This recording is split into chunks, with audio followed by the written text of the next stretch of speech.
Hello everyone, আসসালামু আলাইকুম। কেমন আছেন সবাই? আই হোপ সবাই অনেক বেশি ভালো আছেন। আলহামদুলিল্লাহ, আমিও আমার পরিবার পরিজন নিয়ে ভালো আছি। এই তো প্রতিদিনের মতো আবার একটি নতুন ব্লগ নিয়ে এসেছি আপনাদের মাঝে। আশা করি আজকের ব্লগটি আপনাদের অনেক বেশি ভালো লাগবে। তো আজকের ব্লগটি আমি সকালে নাস্তা থেকে শুরু করেছি। তো সকালবেলা অফ ক্যামেরাতে আর কি রুটি বানিয়ে নিয়েছিলাম। তো এখানে রুটিগুলো ছেঁকে নিচ্ছি। আজকে কিন্তু আমি ইলেকট্রিক চুলায় আর কি রুটিটা ছেঁকে নিচ্ছি। যার কারণে দেখা গিয়েছে যে ইলেকট্রিক চুলা কিন্তু অনেক সময় দেখা যায় যে মানে যে কোনো রান্নাই ননস্টিকের পাতিলে আর কি রান্না করতে গেলেও অনেক বেশি দেরি হয়, কারণ ননস্টিকের পাতিলগুলো কিন্তু অনেক বেশি ভারী টাইপের থাকে। তো এখানে আর কি রুটিগুলো আমি ছেঁকে নিচ্ছি এক এক করে। আগের দিন রাতের বেলায় আর কি রুটি বানিয়ে তারপরে ফ্রোজেন করে রেখে দিয়েছিলাম। তো ভিডিওর এই পর্যায়ে এসে যে সকল প্রিয় মিষ্টি আপুরা আমার ভিডিওটি দেখছেন, প্লিজ ভিডিওটিতে একটি লাইক দিয়ে দেখার অনুরোধ রইল, কারণ আমার অনেক বেশি কষ্ট লাগে। দেখেন আপুরা, আমার প্রতিনিয়ত আমার ভিডিওতে হয়তো এখন ইদানিং আর কি মোটামুটি আলহামদুলিল্লাহ মোটামুটি ভিউজ হয়, কিন্তু ভিউজ হয় 1000 মানুষে আমার ভিডিওটা দেখার পর যদি 100টাও লাইক না হয়, তাহলে দেখেন মনের মধ্যে কত বেশি কষ্ট লাগে। 100 জন মানুষ আমার ভিডিওটা দেখলো, বা দেখেন 1000 জন মানুষ আমার ভিডিওটা দেখলো, কিন্তু এরই মধ্যে কি কারো এদের মধ্যে কি 100 জনের মধ্যে কি কেউ 100 জন মানুষও নেই যে আমাকে 100টা লাইক দিবে? বিশ্বাস করেন, প্রতিনিয়ত আমার ভিডিওগুলোতে লাইকের সংখ্যা 70 কি 80টার উপরে কোনো দিনও যায়নি এখন পর্যন্ত। 100-র উপরে আমি এখন পর্যন্ত কোনো লাইক পাইনি। তো আমার এত মিষ্টি আপুরা এত মিষ্টি মিষ্টি করে সুন্দর করে আমাকে কমেন্ট করেন যেহেতু, তো তা আমি বুঝি না, কমেন্ট করতে কিন্তু আসলে অনেক বেশি সময় নষ্ট হয়, আর লাইক দিতে কিন্তু এত বেশি সময় নষ্ট হয় না। শুধু হাত দিয়ে চাপ দিলেই কিন্তু লাইকটা হয়ে যায়। আমার আপুরা কেন জানি আমাকে লাইক দিতে চান না আমার ভিডিওগুলোতে। আসলে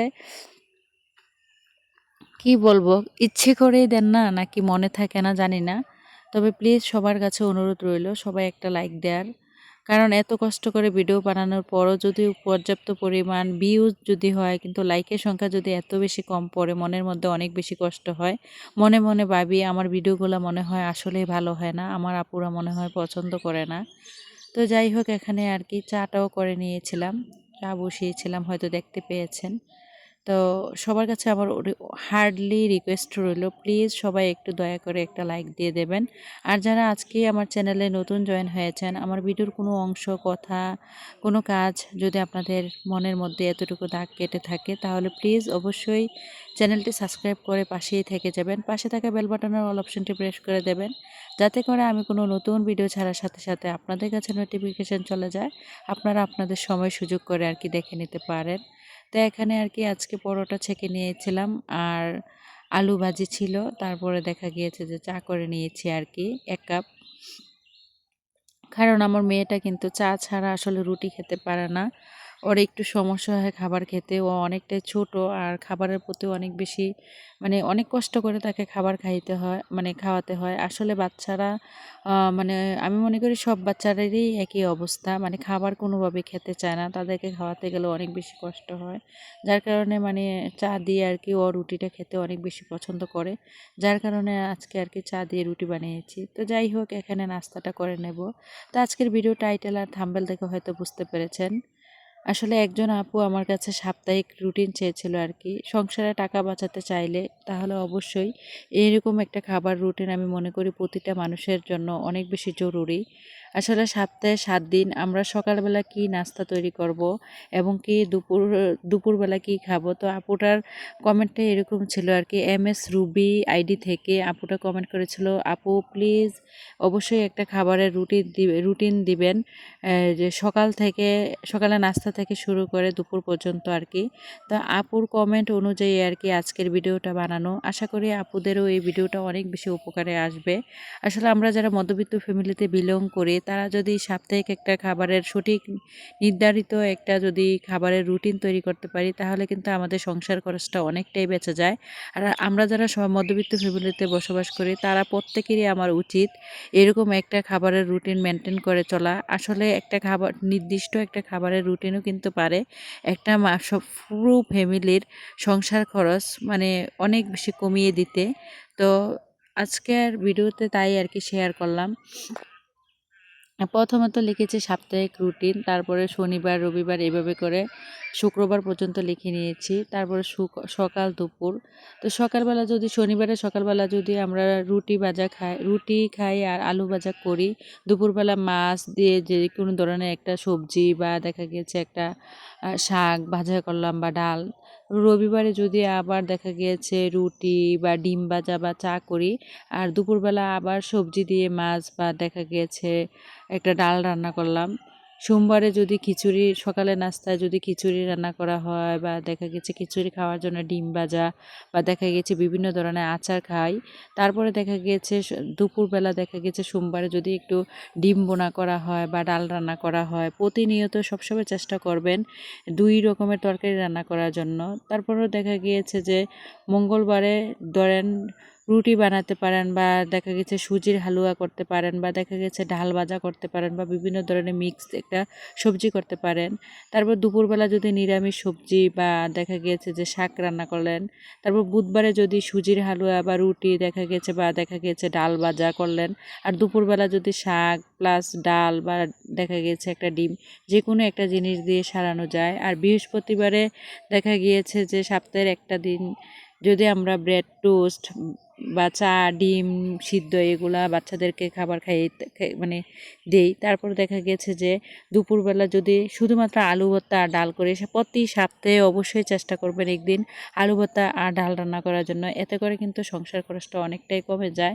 আর শুক্রবারে যেহেতু স্পেশাল ডে, তো ওই দিন কিন্তু সবার বাচ্চারাই বাসায় থাকে এবং সবার হাজব্যান্ডরাও কিন্তু বাসায় থাকে। তো ওই দিন একটু মানে ভালোভাবে সবাই কিন্তু চেষ্টা করি আমরা ভালো মন্দ রান্না করার জন্য। তো শুক্রবারে সকালবেলা যদি ডাল বোনা করি আর রুটি করি, দেখা গিয়েছে এখন কিন্তু গরমকাল, খিচুড়িটা কিন্তু সবসময় খাওয়া যায় না। তো দুপুরবেলা যদি আমরা গরুর মাংস বা দেখা গিয়েছে মুরগির মাংস রান্না করি, এতে করে কিন্তু পুরো সপ্তাহটা খুব সুন্দরভাবে চলে যায় আর কি। তো এইরকম একটা খাবার রুটিনই কিন্তু পারে আমাদের দৈনন্দিন জীবনের সংসার খরচ অনেক বেশি কমিয়ে দিতে। আমরা যারা মধ্যবিত্ত ফ্যামিলিতে বসবাস করি, আসলে একটু হিসেব করে বুদ্ধি করে চলাই আমি মনে করি অনেক বেশি শ্রেয়। আসলে আমাদের জন্য সবসময় যে আমাদের ভালো মন্দ খেতে হবে তা কিন্তু না। আমাদের মাঝে মধ্যে যে একটু যদি আমরা শাক সবজি বেশিরভাগ সময় কিন্তু আমি সবসময় চেষ্টা করি খাবারের তালিকায় শাক সবজিটা একটু বেশি করে রাখার জন্য। মাছ আর মাংসটাকে একটু অ্যাভয়েড করে চলার জন্য। কারণ মাছ মাংস কিন্তু আমাদের শরীরের জন্য মানে অনেক বেশি ক্ষতিকর একটা জিনিস। ধরেন অতিরিক্ত যদি মাছ মাংস আমরা খাই, তাহলে কিন্তু আমাদের শরীরে ওজন বৃদ্ধি পায়। তারপরে দেখা গেছে বিভিন্ন অসুখের হওয়ার আশঙ্কা থাকে বা কোলেস্টেরল বেড়ে যায়, অনেকে ডায়াবেটিসের সমস্যা দেখা দেয়। তাই আমি মনে করি কি আসলে মানে সবুজ শাকসবজির ভিতরে অনেক রকমের ভিটামিন পাওয়া যায় বা আয়রনের ঘাটতি বা বিভিন্ন ধরনের ভিটামিনের ঘাটতি কিন্তু আমাদের পূরণ হয় একমাত্র সবুজ শাকসবজির মধ্যে। তা আমরা যদি নিয়মিত প্রতিদিন ধরেন দেখা গিয়েছে সকালবেলা যদি একটা রুটি বা ডাল বোনা করলাম, দেখা গিয়েছে দুপুরবেলা মাছ, আর এখন বিভিন্ন ধরনের সবজি বাজারে পাওয়া যায়, দেখা গেছে পুঁই শাক বা দেখা গেছে যে পটল, এগুলার সাথে যদি একটা পাতলা টাইপের ঝোল করে রান্না করা যায় মাছ দিয়ে, তাহলে আর দেখা গিয়েছে যদি একটা শাক ভাজা করা হয়, এতে করে দেখা গিয়েছে খাবারটা কিন্তু খুব ভালোভাবে জমে যায়। প্রতি সপ্তাহে যদি আমরা দেখা গিয়েছে একদিন আমরা নিরামিষ খাই, একদিন ডিম খাই, তারপরে দেখা গিয়েছে ২ দিন মাছ খাই। এই কিন্তু আমাদের ৪ দিন চলে যায়। তারপরে আরেকদিন শুধুমাত্র বিভিন্ন রকমের সবজি দিয়ে নিরামিষ একটা মানে মিক্স একটা সবজি করি বা বিভিন্ন ধরনের ভর্তা করি। তাও কিন্তু ৫টা দিন সপ্তাহে চলে যায়। তারপরে সপ্তাহে একদিন যদি আমরা দেখা গিয়েছে শুধু ডাল আর আলু ভর্তা বানাই বা ডিম ভাজি, এগুলা দিয়ে যদি দুপুরের খাবারটা খেয়ে নেই, তারপরে আবার দেখা গেছে যদি শুক্রবার যেহেতু সবার স্কুল কলেজ বন্ধ থাকে বা সবার অফিস আদালত বন্ধ থাকে, ওই দিন কিন্তু সবাই বাসার মধ্যে অনেকটা সময় আমরা কাটাই। তো ওই সময়টা যদি আসলে মানে ওই দিন যদি একটু ভালো মন্দ রান্না করা হয় প্রতি সপ্তাহে, মানে একদিন সবাই চেষ্টা করবেন প্রতি সপ্তাহে ২ দিন অন্তত পক্ষে যদি মুরগির মাংস বা গরুর মাংস রান্না না করতে পারেন, সপ্তাহে একদিন হলো মানে মুরগির মাংস বা গরুর মাংস রান্না করবেন। তা আমি মনে করি কি আসলে আমরা যারা মধ্যবিত্ত আছি, তাদের কিন্তু আসলে বর্তমান সময়ে সংসার চালানো অনেক বেশি কষ্টকর। তার জন্য আমি মনে করি কি প্রতি সপ্তাহে একদিন যদি আমরা মাংস রাখি, আর সপ্তাহের বাকি ৬টা দিন যদি আমরা বিভিন্ন ধরনের শাক সবজি ডিম মিক্স তারপর ডাল এগুলা দিয়ে যদি মিক্স সবজি সবজি এগুলা দিয়ে যদি চালিয়ে দেই তাহলে কিন্তু আমাদের সংসার খরচ অনেকটাই কমে যাবে। তো জানি না আজকের ভিডিওটা আপনারা কতটুকু বুঝতে পেরেছেন আর কি। তবে আমি আসলে বোঝানোর অনেক বেশি চেষ্টা করেছি। আমি জানি না আজকে আমার ওই আপুটা আসলে আমার এই ভিডিওটা দেখবে কিনা। এই আপুটার উদ্দেশ্যেই কিন্তু আসলে আমার এই ভিডিওটা করা। তো আসলে আপু বলেছিল যে সকালের নাস্তা থেকে শুরু করে একদম দুপুরের খাবারের তালিকা তৈরি করার জন্য। তার জন্য এখন বর্তমান সময়ে কিন্তু বেশিরভাগ মানুষই কিন্তু সকালবেলা রুটি খেতে অনেক বেশি পছন্দ করি। যার কারণে সকালের নাস্তায় বেশিরভাগ সময়ে কিন্তু আমি রুটিটা রেখেছি। কারণ আমরা কিন্তু বেশিরভাগ সময় রুটি, তারপর ব্রেড টোস্ট বা মাঝে মধ্যে আর কি খিচুড়ি খাই। যার কারণে আর কি আমি যেভাবে খাই ওইভাবেই আর কি করেছি। যে আবার অনেক আপুরাও দেখি যে ভিডিওতে এরকম বেশিরভাগ সময় রুটিটা খায়। যার কারণে আর কি আমি মানে সবার কথা চিন্তা করেই আর কি এরকম একটা খাবারের রুটিন বানিয়েছি। জানি না কোন কোন আপুদের আসলে এই খাবারের তালিকাটা উপকারে আসবে কিনা, অবশ্যই কমেন্টে বলবেন। তো যাই হোক, আজকের ভিডিওটা কিন্তু মানে কোনো রান্না বান্না করব না, আপনাদের মাঝে আর শেয়ার করিনি। কারণ দেখা গিয়েছে যে প্রতিদিনই তো আসলে আপনাদের মাঝে রান্না বান্না শেয়ার করা হয়। আজকে একটু পুরো বাসাটাকে ক্লিন করলাম, আমার ছেলেদের রুমটা আর কি বেডশিট চেঞ্জ করে দিয়েছি। তারপরে দেখলাম যে যে ফুল রাখার স্ট্যান্ড, এটার মধ্যে অনেক বেশি ময়লা ছিল। যার কারণে আর কি সব কিছু পরিষ্কার করে পুরো রুমটা গুছিয়ে নিয়েছি। আর এই যে দেখেন, এখানে কিন্তু একটা ডুর তৈরি করে রেখেছিলাম ইস্ট দিয়ে, তারপরে সব কিছু দিয়ে আর কি এখানে পিৎজা বানানোর জন্য। তো এখানে আজকে একটা ছেলেদের জন্য আর কি বিকেলের নাস্তা পিৎজা বানিয়ে নেব।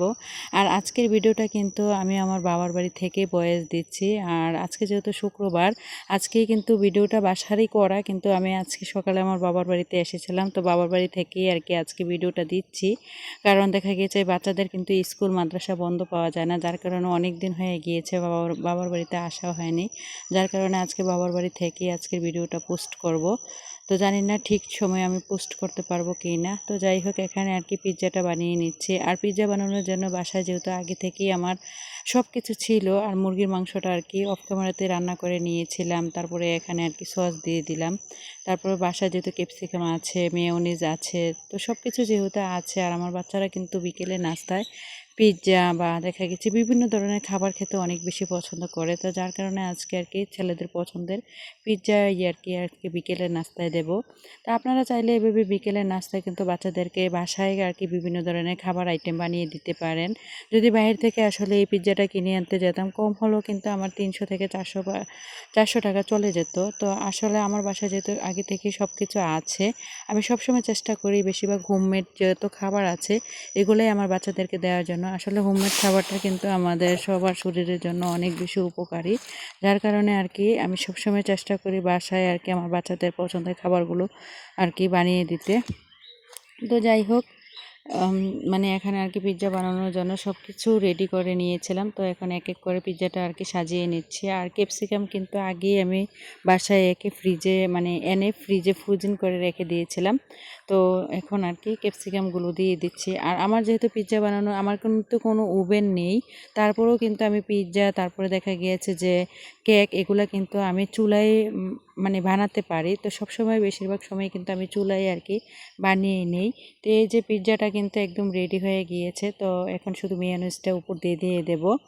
আসলে হোমমেড খাবারগুলো কিন্তু বাচ্চাদের জন্য অনেক বেশি উপকারী বা অনেক বেশি স্বাস্থ্যকর। বাহির থেকে যত খাবারই কিনে খাওয়ান না কেন, এগুলা কিন্তু আমাদের স্বাস্থ্যের জন্য আসলেই মানে অনেকটাই রিস্ক। আর দেখা গেছে বাইরের খাবারগুলো কিন্তু বাচ্চারা খেলে অনেক বেশি অসুস্থ হওয়ার ঝুঁকি থাকে।